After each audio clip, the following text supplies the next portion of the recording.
உங்களை எல்லாம் கையெடுத்து கும்பிட்டு கேட்டுக்கிறேன். தயவு செஞ்சு நான் சொல்றத கேளுங்க. சரிம்மா, நீ என்ன நடந்துச்சுன்னு தான் சொல்லுமா. சரவணனை பரம அடிச்சுட்டான். அதனால அப்பா போலீஸ்ல சொல்லிட்டாரு. ரிஷி பரமனை அடிச்சு தூக்கிட்டு போயிட்டாரு. இது எப்படி நடந்துச்சு? தெரியலையேம்மா.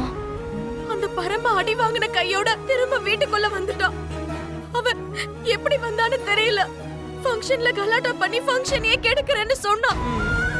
நான் எப்படியாவது இந்த ஃபங்க்ஷன் நல்லபடியா நடக்கணும்னு நினைச்சுதான் அந்த பரம கிட்ட மன்னிப்பு கேட்டேன். அடி வாங்கின அவனுக்கு மருந்தும் போட்டு விட்டேன். அவ்வளவுதான். இதையெல்லாம் நாங்க நம்பணும்.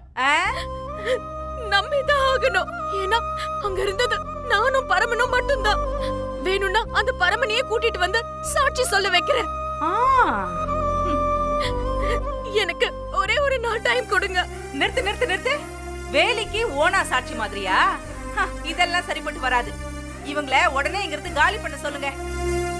லீலா பொறு, அவதான் ஒரு நாள் டைம் கேட்டிருக்கால, என்னதான் நிரூபிக்கிறான்னு பாக்கலாம். நாம அப்புறம் பேசி ஒரு முடிவு எடுக்கலாம்.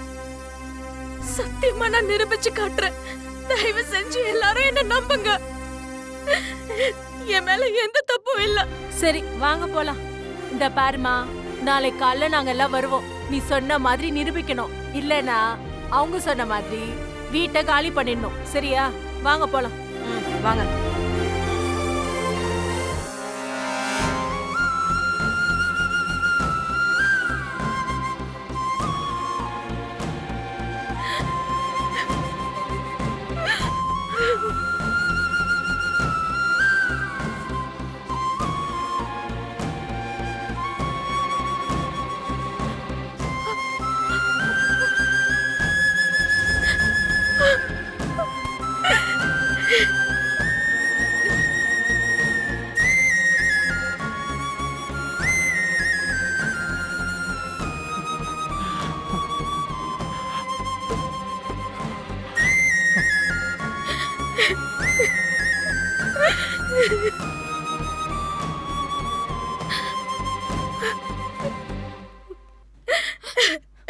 அம்மா, உன் பொண்ணு தப்பானவ இல்லம்மா.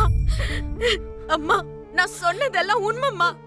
தயவு செஞ்சு என்ன நம்பம்மா.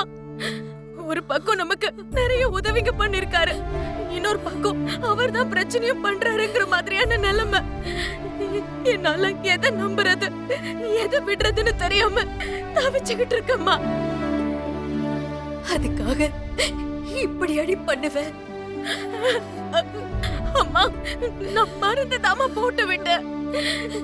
நான் சொல்றது சத்தியம்மா.